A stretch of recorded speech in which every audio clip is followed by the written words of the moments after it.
ዘሩ እየተመናመነ ያለ በኢትዮጵያ የሚገኝ ብርቅዬ እንስሳ ማለት ዘሩ እየተመናመነ ያለ በኢትዮጵያ ብቻ የሚገኝ ብርቅዬ እንስሳ ዘንዶ ይሄ እውቀት ማነስ ነው። ለመጀመሪያ ጊዜ ወደ ኢትዮጵያ የገባው የመኪና አይነት ስሙ ምን ይባላል? ያጼ ሚኒሊክ ያንተብና ጠርሳው ታሽ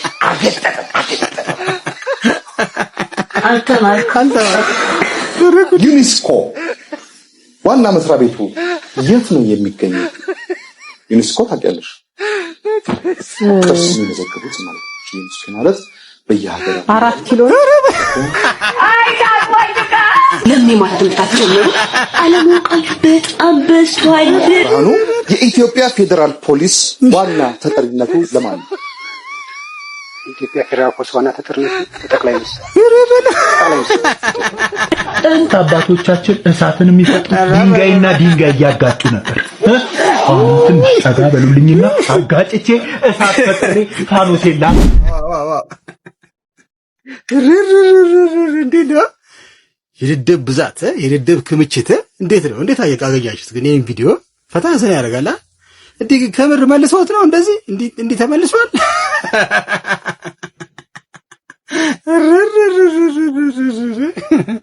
ተፈጅቶኛል፣ አዝናንቶኛል። አንደኛ ነው። በሰማ የእውቀት ጥግ አባቴ ትጠላለህ። ለማንኛውም ፈታ አድርጎኛል። ይመቻችሁ። ለማንኛውም አዝናንታችሁኛል። አንደኛ ነው። አንቺ ያገባሽ ወይ? አላገባሁም ገና አላገባሁም። እንኩኔ ያገማ አድብራ እስካሁን ልጃገረሽ ነኝ ወይ?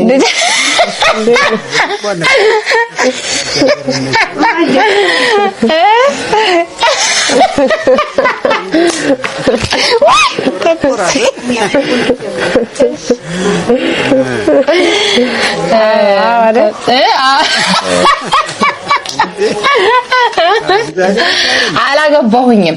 እዚህ ትድሩኛላችሁ ወይ? ናፉና ያሴናም ናፉና በርባዳ አካዚ ምን ነው አልሆንም። ለትዳር እንዴት ነው ሙያዬ? በርባዳ ሲ ፈልግሻለሁ ትገባለሽ እዚህ አፋን ከሲስ ሲዳጋ ሲሲቱ ሲ በርባዳ ስንት ከብት ይሰጠኛል የሚያገባኝ? ኢላ ናሚና ፉዴ ኦሪያጋም ናሄና ኦሪ ያገም ናሄና ኦሪ ኦሮምነ ቀውስ ሲፉዳኒ ሄዲ እሱ ያለ ሁሉ ያንቺ ነው።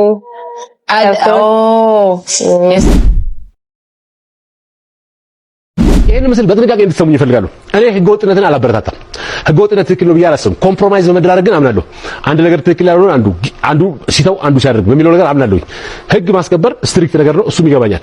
በህጋዊ አካባቢ ደረጃ ግን ሁሉም እኩል ተፈጽሞ ይሄ ኤክሴፕሽን ሳይደረግ እኔን ወርሰኸኝ እሱን ካልወረስከው፣ እኔን ቀምተኸኝ እሱን ካልቀማኸው፣ መንገድ ላይ በየቀኑ የማይወስነው መገናኛ ጋር ይሄኛው ይቀማል ያኛው ተዘሎ ያልፋል።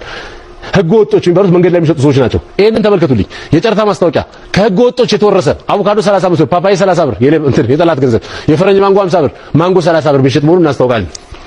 እነዚህ ህገ ወጦች ያልካቸው ሰዎች የተባሉት ሰዎች መንገድ ላይ በጋሪ በምናምን የሚነግዱ ምስኪኖች ናቸው። አብዛኞቹ 3-4 ሆነው አዋጣው ቤት ማታ ላይ የሚተኙ፣ አብዛኞቹ ማጅራት ከምን መታ ብለው ጎዳና ማጅራት ነው የሚሉት ባይዞይ። አሁንም እደግመዋለሁ በአብዛኛው ሰው ሚስአንደርስታንድ ስለሚያደርግ ነው ነገር እና አሁን ዘሮችን ወደ ጥግ የምንይዝበት ደረጃ ነው። ወደ ፖለቲካው ወደ ምናምኑ ሰው ጥግ ስለሚይዝና ስሜታዊ ስለሚሆን እደግመዋለሁ። እነዚህ ሰዎች ስራ አልሰሩም ማለት እንዲሰርቁ ምክንያት ይሆናቸዋል ማለት አይደለም። ነገር ግን ፕራክቲካሊ ምድር ላይ የሚታየው ሀቅ እሱ ነው። ወጣት ጎረምሳ ሆነው ስራ ካልሰሩ ይዘርፋሉ፣ ማጅራት ይመታሉ። ስለዚህ ቀኑን ሙሉ ፀሐይ ደብድቧቸው ሙዝ በጋሪ ይዘው ይሸጣሉ። ትራፊክ ላይት ላይ መንገድ ዳር መኪኖች ሲያልፉ ፓርኪንግ ቦታ ገዝተዋቸው ያልፋሉ። ህገ ወጥ ናቸው። ኢነሴንስ ኦፍ ሙዝ መሸጥ ሙዝ አሽሽ አይደለም። ህገ ወጥ ናቸው ማለት በዛ ቦታ ጋር መሸጥ አልተቻለም ነው፣ አይቻልም ነው፣ ፍቃድ የላቸውም ነው። እሱን ላለ ማለት ብዬ ነው በቦታ ነው ሰው። ምክንያቱም ከአንድ ጋሪ ሙዝ ታክስ መንግስት ይፈልጋል ብዬ አላስብም። በታሪክም ማለት ኮምፕሮማይዝ ያደርጋል። ዜጎች ናቸው። ከነዚህ ሰዎች ነጥቀህ ሙዙን እንደዚህ አድርገህ እንደ ጥላት ገንዘብ መሸጥ ሰዎቹን ዝረፉ ብለህ ፍቃድ እንደመስጠት ነው። እኔ ሳይሆን ይሄ የኔ ሐሳብ ነው። ዝረፉ፣ ሌባ ሁኑ ማለት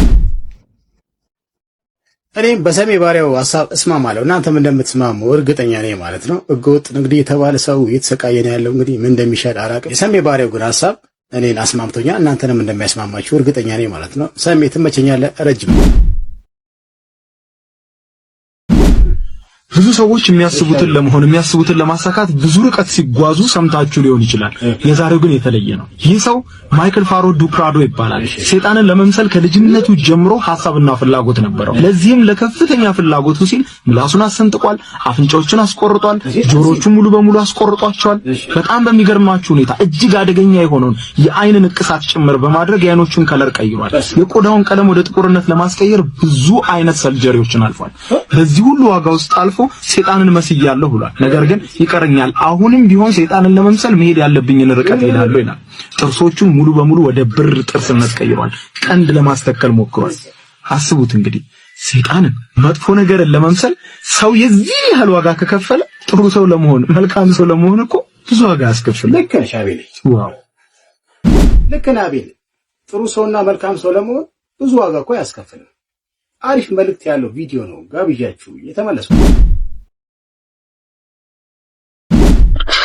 እንደውም የማግባትና ለማግባት እንትን የኔ ነው። የትኛውም ህዝብ የዓለም ህዝብ አያገባውም። በእኔ በማግባት ባለማግባት ማንንም የማንንም እንጀራ አይዘጋም። የኔ ማግባት አለ የማንንም ጦርነት አያስነሳም። የኔ ማግባት ማንንም አያሰናክልም። የትኛው ሁኔታና ቦታ ብትሄድ እኔ ነው የምጠይቅ። ይሄ የፐርሰናል ጉዳይ ነው። እንደውም ውጭ ሀገር this is personal ብለው ይውጡት አይመልሱም። ያለ መመለስ መብት አላቸው። ካለ ቦታ ቋል ላንተ አይነገርም። እኔ ዲጄሊ አዎ እደግመዋለሁ። የኔ ራሴ ነው አላገባም መብቴ። ውድ የኔ ቤተሰቦች እኔ ዲጄሊ አላገባም መብቴ ነው ብላለች። በቃ እኛም ደግሞ ለቀቅ እናርጋት። በቃ ተወት አርገን የራሷን ኑሮ ትኑር መብቷ ነው። ሲንግል ማማ ሆና ልጆቿን ማሳደግ መብቷ ነው። ረገጥ አርጋ መልስ ሰጥተናለች። መብቴ ነው እኔ ዲጄሊ አላገባም ብላለች። አታገባም ጊዜ ገባንና ተደርድረን ቆመን ትልልቅ ሰዎች ናቸው። መነጽር ያደረጉ ሽበታም እንዳንተ እዚህ ጋር ጺም ያላቸው ምንድን ነው አሉን። አይ ቤተሰብ ልንሆን ልጃችሁን ለልጃችን እንድትሰጡ እንደኔ ሆናችሁ አንደበቴ ሆናችሁ እንደኔ ተናገሩልኝ፣ ለሚጠይቋችሁ መልስ ስጡልኝ ብሎ ስለላከን ለዛ ነበር የመጣን። እስቲ አንዴ ቆዩና እንመካከል አሉን። ወጣን። ልጁ ጋር ደወልንና ዛሬ ነው የሚያልቀው አይደለም በውጡ ብለውናል፣ ግን ዛሬ ነው የሚያልቀው። እንዴ ዛሬው ነው ነግረናል። በቃ ዛሬው ነው፣ በቃ ምንም ችግር የለም፣ በቃ ዛሬው ነው። እሺ ሰራተኛ መጣችና ኑ ገባንና ቆምን። ጥያቄያችሁን ሰምተነዋል። ጥሩ ነው የተሰማውን፣ ጥሩ ነው የተሰማ መሰረትም ጥሩ ነው። ዛሬ ቀን ስንት ነው አሉ። ጥቅምት 5 አልናቸው። ሐምሌ 4 ነው። እንዴት እኛ እኮ ምናምን ነገር ስል በቃ ሐምሌ 4 አይደለም እኮ እኛ እኮ ምናምን ስንል ሐምሌ 4። እሺ አንዴ ውጭ ተሆኑ አሉን። እሺ ነው ወጣንና ልጅ እንዴ አንተ ሐምሌ 4 አሉን እኮ ምን ሆናል? በዛሬው ቀን ያልቃል አላልክም እንዴ? ምንድነው እንደዚህ የምታረግ ምናምን ብለን ጮህንበት። እንዴ ኧረ እኔም አላውቅም እንደዚህ ምናምን አለ። ሰራተኛ መጣችና ኑ ድጋሚ አሁን ሁላችንም መተን ቆመን በቃ እንዲህ ነው የምናየው። እኚህ ሽማግሌው መነጽራቸው እንዲዝቅ አደረጉና ደረጀ አንተ ብቻ ነህ የምትቀልደው፣ ፈቅደናል። መቼም ማለት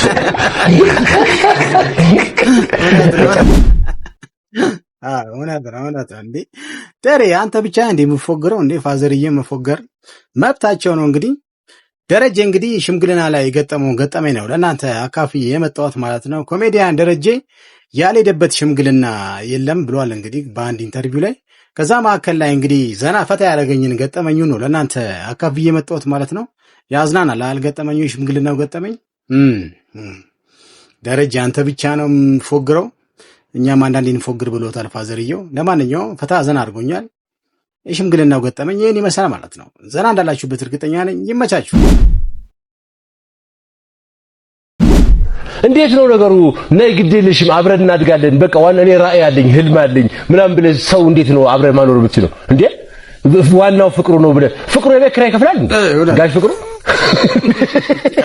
እንደዛ ቀልለም ነው ቀልዱት። ግን ዋና ወጣና ጠዋት 2 ሰዓት ተነስተህ ወደ ስራ ሄድ እንጂ ወይ ስራ ወይ ተማር ወይ የሆነ ነገር አድርግ። የፈለከውን ስራ ባለሙያም እደ ጥበብም ስራ በይድም ከፈለክ ሹፍርናም ስራ ከፈለክ ሙሩ ዋቴቨር አድርግ። ብቻ ተኝተኛልክ ነይ እስቲ እኔ ውድ ዋናው እልሽ ብዙ ራእዮች አሉ ወደፊት አብረን እናድጋለን ምናምን እንዴ ራእይ ላይ በ30 ዓመት ከፍለው ክፍያ ሲመጣ ራእይ ልጅ ያሳድጋል ራእይ ያንተ ራእይ እንደዚህ አይነት ነገር ፍቅሩ ይበልጣል የምትለው ፍቅሩ የቤት ኪራይ አይከፍልም ግልጽ እናድርግ ፍቅር ወሳኝ ነው ግን ፍቅር ማቴሪያል አይሆንም ፍቅር በእኔና ባንቺ ባል ያለ ጉዳይ ነው እኛ ተዋደን የምናቆመው ነፍስ ዘርተን እንደሰው የምናስኬደው ነገር ነው እኛ ስንዋደድና ስንግባባ ያ ሃርሞኒ መጣጣም ሲፈጠር ግን መስራት አለብን ማግኘት አለብን ለሶሳይቲ ማበርከት አለብን ሰው ሆነን ሰው ማገዝ ሁሉ አለብን ቁጭ ብለን ፍቅሩ ይበልጣል ብለን ጋሽ ፍቅሩ ወይ ቤት ኪራይ ከፍል ወይ ቃይ ገዛ ሰሜ ባሪያው እንግዲህ ሳይኖር ሌላ ህይወት አትፍጠር ራስን መጀመሪያ ቆም አድርገህ ማስተዳደር ስትችል ሌላ ህይወትም ማስተዳደር የቤት ኪራይ መክፈል ትችላለህ እንጂ በባዶ ፍቅር ብቻ ይዞ ምንም አይሰራም መጀመሪያ ራስን በሁለት እግር አቁም